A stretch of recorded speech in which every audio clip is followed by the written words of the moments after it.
এই যে এখন ধর্ম উপদেষ্টা আছে ডক্টর আফম ও খালেদ, উনি মাদ্রাসা পড়ুয়া, কিন্তু ওনাকে যদি কথা বলতে দেওয়া হয় লাগামহীন উনি কথা বলতে পারবে, এবং কোনো ধরনের ভাজাবাজি ছাড়া, কোনো ধরনের আটকা আটকি ছাড়া। এটা কিসের বরকত হয়েছে? কোরআনকে চর্চা করার কারণে। বর্তমান সময় উনি 8 থেকে 10 ঘন্টা পড়ালেখা করে, কিন্তু আমরা শিক্ষক হিসেবে অনেকে এমন হইতে পারে, শিক্ষক হিসেবে আমরা এত ঘন্টা পড়ালেখা করি না, ছাত্র তো পড়েই না। আপনি ইমানদার কি ইমানদার না, আপনি কি আল্লাহর খাস বান্দা কি বান্দা নয়, কোরআনের সাথে সম্পর্ক লাগার মাধ্যমে আল্লাহ তাআলার পক্ষ থেকে সারা জাতির কাছে আপনার পরিচয় আল্লাহ তাআলা স্পষ্ট করে দিবে, এবং মহব্বত করার জন্য আল্লাহ তাআলা অনুপ্রেরণা তৈরি করে দিবে। এই কারণে কোরআনের সাথে সম্পর্ক করতে হবে।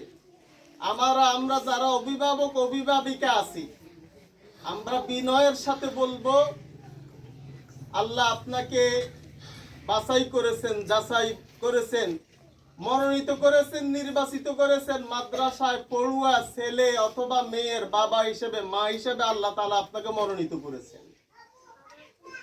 এই ছেলে এবং মেয়ে যে কোরআন নামক দ্যুতি নিয়ে যখন সামনের দিকে পথ চলবে, তখন জাহিলিয়াতের অন্ধকার দূর হয়ে যাবে, কুফরের অন্ধকার দূর হয়ে যাবে, শিরকের অন্ধকার দূর হয়ে যাবে। হ্যাঁ, এরপরে যত ধরনের মতবাদ আছে, যত ধরনের গুমরাহি আছে, সকল অন্ধকার তুলুদুলু হয়ে সামনে কোরআনের আলোর দ্বারা জান্নাতের দিকে পথ চলা আমাদের জন্য সহজ হয়ে যাবে।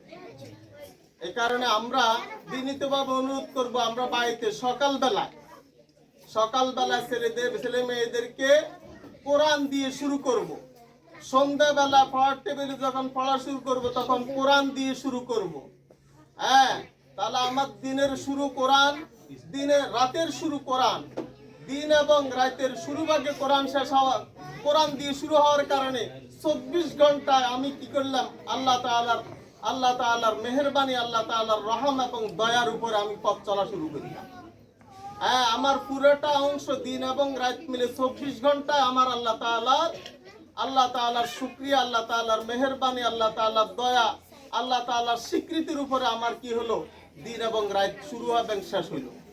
এই কারণে আমরা বিনীতভাবে অনুরোধ করবো, আমরা বাচ্চাগুলারে অঙ্ক, ইংরেজি, আরবি, বাংলা সকল কিছুকে প্রাধান্য দিব।